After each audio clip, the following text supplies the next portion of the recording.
Second class हमारी है English की। जल्दी में करते हैं इंग्लिश की क्लास। कंपोजिशन में हमने पढ़ा था। नरेशन के कुछ रील्स ही बता रहा था शायद। प्रोनाउन वाले तो बता दिए थे। अच्छा, अभी ये थोड़ा एडवांस लेवल के हैं क्वेश्चन, ठीक है। बट बता देता हूँ, आपके काम के नहीं है, इतने पेपर में नहीं आएंगे एमसीक्यूज में। बट अभी हम पढ़ रहे हैं नरेशन, तो क्लियर करते हैं इसको। ये थर्ड पर्सन प्रोनाउन तक की है। अभी कुछ टेंसेस अलग होते हैं, डिफरेंट टाइप्स के। जैसे डिक्लेरेटिव सेंटेंसेस होते हैं, इंपेरेटिव होते हैं, इंट्रोगेटिव होते हैं, एक्सक्लेमेटरी सेंटेंसेस होते हैं, ऑप्टेटिव सेंटेंसेस होते हैं, ठीक है। इनकी भी नरेशन होती है। इनको अलग अलग से पढ़ते हैं, ठीक है। अभी जो अभी तक जो सिंपली हमने पढ़ी थी नरेशन, वो ये असर्टिव या डिक्लेरेटिव सेंटेंसेस ही थे, ठीक है। इनको पहचानने का तरीका क्या है कि ये सब्जेक्ट से शुरू होते हैं, कोई इंफॉर्मेशन दे दे। जैसे आई सब्जेक्ट है, ही सब्जेक्ट है, यू सब्जेक्ट है, वी, ये कोई भी सब्जेक्ट होगा उससे ये जो इन्वर्टेड कॉमास वाला सेंटेंस है वो शुरू होगा। इनको असर्टिव या डिक्लेरेटिव सेंटेंसेस कहा जाता है। तो ये वही सेम रूल है जो ऊपर आपको बता दिए थे, ये वही होते हैं, ठीक है। बाकी कुछ से होते हैं जो है इम्पेरेटिव सेंटेंसेस। ये आपने याद रखने, इम्पेरेटिव सेंटेंसेस वो होते हैं जिसमें आप कमांड करते हैं, रिक्वेस्ट करते हैं, एडवाइस करते हैं या सजेशन देते हैं। उसकी भी नरेशन होती है। इसको पहचानने का क्या तरीका है कि ये जो इन्वर्टेड कामाज में जुमला होगा वो शुरू होगा किसी वर्ब से। किससे होगा? किसी भी वर्ब से शुरू होगा। इसको कहा जाता है इम्पेरेटिव सेंटेंस, जिसमें आप कोई कमांड दे रहे होंगे, रिक्वेस्ट कर रहे होंगे, एडवाइस होगी या सजेशन होगी। एग्जांपल्स देखिएगा। The old man said, inverted commas में क्या है कि give me a glass of water please, ठीक है। तो ये क्या कर रहा है? ओल्ड मैन बेचारा क्या कह रहा है?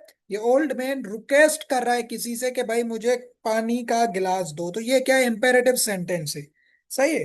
दूसरा जुमला देखें, the officer said fire the gun. ये देखें गिव वर्ब है, मैंने बताया ना। इंपेरेटिव सेंटेंस वर्ब से शुरू होते हैं। तो गिव क्या है? आपका वर्ब है, वर्ब से शुरू हुआ है। फायर क्या है? ये भी वर्ब है। तो इसमें ऑफिसर ने क्या है? कमांड दी है किसी को कि भाई गन से फायर करो, ठीक है। तो ये भी क्या है? इंपेरेटिव सेंटेंस है। The manager said to the peon get out of my room, ठीक है। तो ये भी क्या है? ये कमांड है जिस जो मैनेजर ने पियोन को दी है, सही हो गया। गेट क्या है? ये भी वर्ब है, तो ये भी वर्ब से शुरू हो रहा है। तो इसको पहचानने का तरीका बता रहा हूं। The teacher said respect your parents.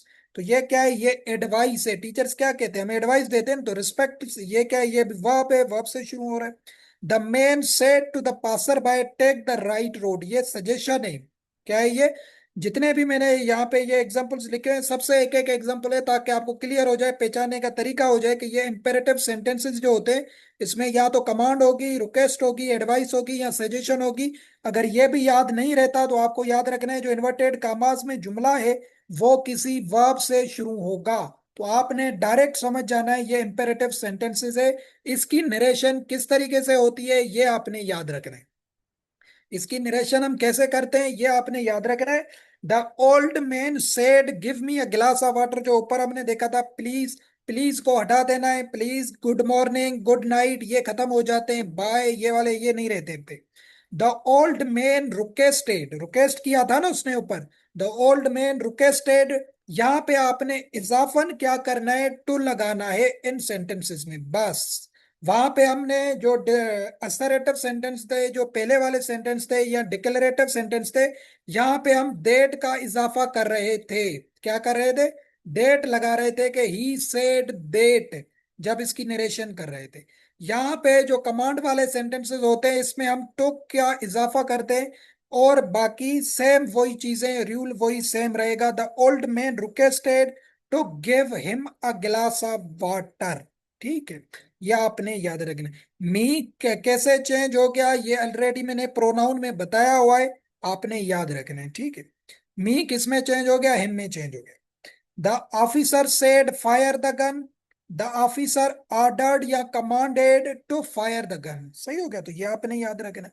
The manager said the peon get out of my room. The manager order the peon to get out of his room, ठीक है। तो इस तरीके से ये टू का इजाफा यहाँ पे होता है।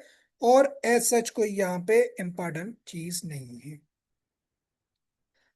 फिर क्या होते हैं, कुछ इंपेरेटिव सेंटेंस नेगेटिव भी आते हैं। ठीक है, नेगेटिव भी आते हैं, जैसे father said to his son never tell a lie. ठीक है, नेवर, अब ये नेगेटिव सेंटेंस है, इसको क्या है, या तो इसमें यूज ऑफ फॉरबेड का किया जाता है या नॉट टू लगाएंगे, नरेशन हो जाएगी। दोनों ठीक होते हैं। बट ये एमसीक्यूज में नहीं आते हैं, जो सब्जेक्टिव पेपर होते हैं कंपोजिशन के उसमें आते हैं। बता दे रहा हूँ, father advice his son not to tell a lie, same रहेगा, नेवर की जगह आ जाएगा नॉट टू। ठीक है, तो ये आपने याद रखना है। अगर आप नॉट टू वैसे ही जी है, फॉरबेड आपसे भूल जाएगा। The father forbade his son to tell a lie. ठीक है, तो ये आपको याद नहीं होगा, ये दोनों का यूज किया जाता है। फॉरबेड का भी मतलब होता है किसी चीज से रोकना या मना करना। Father said to his son do not tell a lie, ये भी क्या है, नेगेटिव है, तो father advice his son not to tell a lie, same इसकी नरेशन होगी, क्योंकि ये भी नेगेटिव है। ठीक हो गया। फिर कुछ इंपेरेटिव सेंटेंसेस होते हैं जिनकी स्टार्टिंग में लेट आ जाता है। ठीक, क्या आ जाता है, लेट आ जाता है, जैसे he said let me speak a little bit. Let me speak a little bit, तो इसको क्या किस तरीके से करेंगे, ही सजेस्टेड तो let him speak a little bit, ये भी ठीक होगा। अगर आप शुड का इजाफा करेंगे ये भी बेहतर होगा, he suggested that he should be allowed to speak a little bit. तो ये यूज किया जाता है, ये फिर बता रहा हूँ, ये सब्जेक्टिव पेपर्स जो होते हैं उनमें होता है, बाकियों में नहीं होता है। सही है। एमसीक्यूज में वो नॉर्मल डिस्क्रिप्टिव जो सेंटेंस असर्टिव थे, नॉर्मल जो सब्जेक्ट से शुरू हो रहे थे, आई से, ही से, अली से, किसी के नेम से, वो आते हैं एमसीक्यूज के पेपर में, ये नहीं आता। बट इम्पेरेटिव सेंटेंस भी आपको नेगेटिव में आए वो भी बता दिया, अगर लेट से शुरू हो तब भी बता दिया आपको कि आपने टू का इजाफा करना है, ये देखो टू उसने लगाया हुआ है। ठीक है, बाकी ये एक्सरसाइज है, the said let us go to the park, ये वही चीज है, सेम इसकी एक्सरसाइज भी दी हुई है। ठीक हो गया, तो ये आपने याद रखना है। फिर हम नेक्स्ट में इंटरोगेटिव सेंटेंसेस, जो क्वेश्चन वाले सेंटेंसेस होते हैं उनकी नरेशन बता दूंगा थोड़ा, बट ये भी पेपर में नहीं आता है, बट कर लेंगे हम। फिर कुछ करते हैं सिनोनियम एंटोनियम्स। सिनोनियम क्या है, द सिनोनियम ऑफ इनविसेज। इनविसेज का क्या मतलब होता है, कोई चीज इमेजिनरी हो, विजुलाइज आप कर सकें, किसी चीज को कम्युनिकेट कर सकें। ठीक है, विजुलाइज करना। व्रोल वर्ड का मतलब होता है कोई चीज सर्किल में हो, इस तरीके से स्पाइरल मूवमेंट कर रही हो, उसको व्रोल कहा जाता है। बट ये भी इतना इंपॉर्टेंट नहीं है, स्पाइरल अरेंजमेंट हो किसी चीज की। द सिनोनियम ऑफ इन एक्सपेडिएंट, ये वाला थोड़ा इंपॉर्टेंट है सिनोनियम पेपर के हवाले से। इन एक्सपेडिएंट का मतलब होता है वो चीज, वो डिसीजन जो जो है ना एडवाइसेबल ना हो। ठीक है, या वो इतना नेसेसरी ना हो, उसको कहा जाता है इन एक्सपेडिएंट। ठीक है, अनएडवाइसेबल हो, मतलब उसके कॉन्सिक्वेंसेस गलत निकले, कोई जल्दबाजी का डिसीजन हो, इस तरीके से उसको कहा जाता है। मतलब वो जो जिसको कोई फॉलो वगैरह नहीं करता हो, ठीक है, उसको इनएक्सपेडिएट कहा जाता है। टेम्पर का क्या मतलब होता है, टेम्पर का मतलब होता है कि मूड वगैरह जो होता है आपका, ठीक है, उसको टेम्पर कहा जाता है। स्टिग्मा है, स्टिग्मा का मतलब क्या होता है, डिस्ग्रेस करना, बट ये पेपर के हवाले से इम्पोर्टेंट नहीं है। द सिनोनियम ऑफ इनसोसिएंस, ये थोड़ा इंपॉर्टेंट है, लास्ट ये सिनोनियम करते हैं। इनसोसिएंस का मतलब होता है अनकंसर्न्ड हो आप किसी चीज से, आपको किसी चीज की परवाह ना हो। ठीक हो गया, तो उसको कहा जाता है इनसोसिएंस, अनकंसर्न। तो ये पेपर के हवाले से थोड़ा सा इंपॉर्टेंट है इनसोसिएंस, ये आपने याद रखना है। बाकी करते हैं कुछ एंटोनियम, शायद 269 तक थे, रिवील्ड में हमने किया था पैथोलॉजिकल, पैथोलॉजिकल तक किए थे। टॉर्चर क्या होता है, किसी चीज, किसी को घाव वगैरह देना, तो इसका एंटोनियम क्या होता है, पीस वगैरह का, अमन होगा। दस एंटोनियम ऑफ सेल्फिश, सेल्फिश तो आपको पता है किसे कहते हैं, सेल्फिश का जिद क्या होगा, एंटोनियम क्या होगा, ऑल्ट्रुइस्टिक होगा। ठीक होगा, ऑल्ट्रुइस्टिक किसे कहते हैं, जो किसी के साथ अच्छा करते हैं। सही होगा, ये इसका अपोजिट है सेल्फिश का। यह थोड़ा इंपॉर्टेंट है पेपर के हवाले से, यूफोनी। यूफोनी का मतलब होता है कोई वॉइस वगैरह जो बहुत ही मीठी आवाज हो, या जो चीज आपको पसंद आती हो। ठीक हो गया, यूफोनी उससे कहा जाता है। कोकोफोनी आपने याद रखना है, कोकोफोनी कहा जाता है जो वेरी नॉइसी हो, बहुत ज्यादा शोर वगैरह को कहा जाता है कोकोफेनी। ये वाइज जो आपको फेवरेट हो, जो आपको पसंद आती हो, माइंड ब्लोइंग हो, उसे यूफोनी कहा जाता है, उसका एंटोनिम कोकोफोनी होगा। ठीक है। मेलाइस किसे कहा जाता है? डिस्कम्फर्ट को कहा जाता है, जहां पे आप अच्छा फील नहीं करते हैं, डिस्कम्फर्ट फील करते हैं, उसको मेलाइस कहा जाता है। तो इसका एंटोनिम क्या होगा? कंफर्ट होगा।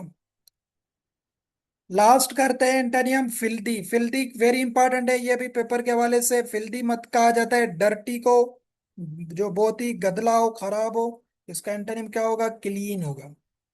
सही है, तो ये आपने याद रखना है।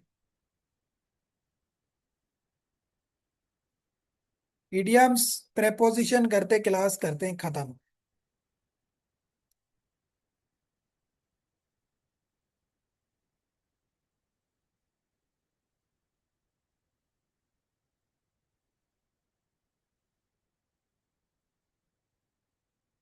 क्लोज शेव शायद बताया था। क्लोज शेव का मतलब होता है बाल बाल बचना, नेरो स्केप। ये भी इंपॉर्टेंट है इडियम। क्लोज शेव नेरो स्केप कहा जाता है। कॉल इट अ डे का क्या मतलब होता है? किसी काम को खत्म करना है, एंड ऑफ टास्क। किसी चीज को खत्म कर देना, किसी काम को, टास्क को खत्म करना, कॉल इट अ डे उसको कहा जाता है। क्राई ओवर स्पिल्ट मिल्क, ये किसे कहा जाता है? To regret uselessly. मतलब कि कोई चीज हो गई है, उसके बाद पछतावा करना, उससे कहा जाता है क्राई ओवर स्पिल्ट मिल्क। ठीक है, to regret uselessly. Cock and bull story very important है, ये भी काफी दफा एसपीएससी में इडियम आया है। कॉक एंड बुल स्टोरी का मतलब होता है अनबिलीवेबल स्टोरी। जिस जो मन गढ़ंत स्टोरीज होती है उनको कहा जाता है कॉक एंड बुल स्टोरी। ठीक है, उससे कहा जाता है Kock and bull story, unbelievable story. Cut a sorry figure, उससे क्या कहा जाता है? मेड अ पुअर इम्प्रेशन, कोई अच्छा इंप्रेशन नहीं देना, खराब देना, उससे कहा जाता है कट अ सॉरी फिगर। यहां तक करते हैं ये वाले idioms.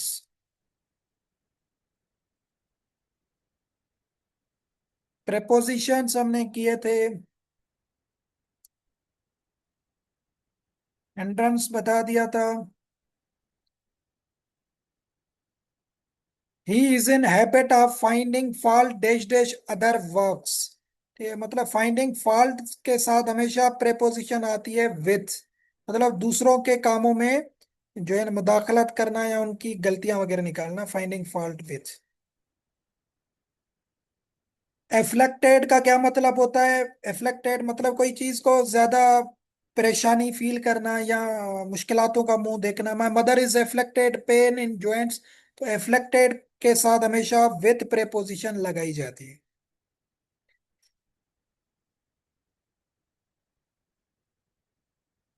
She said that she was feeling sick dash dash hurt. मतलब सिक एट हर्ट होता है। अगर हर्ट आपको दिया हुआ है, सेकेट हर्ट का मतलब होता है फीलिंग सेड। यहाँ पे ये नहीं मतलब कि वो हार्ट से बीमार है, बट ये है कि वो फीलिंग सेड है। ठीक है, सिकेट हर्ट का मतलब होता है फीलिंग सेड। तो इसके साथ हमेशा एट प्रेपोजिशन आती है। लास्ट प्रेपोजिशन करते हैं। She resembles dash dash her mother. मतलब वो अपनी माँ की जैसी दिखती है। रिजेम्बल का मतलब होता है सिमिलर। बट रिजेम्बल के साथ हमेशा याद रखना है कोई प्रेपोजिशन नहीं लगाई जाती, नो प्रेपोजिशन।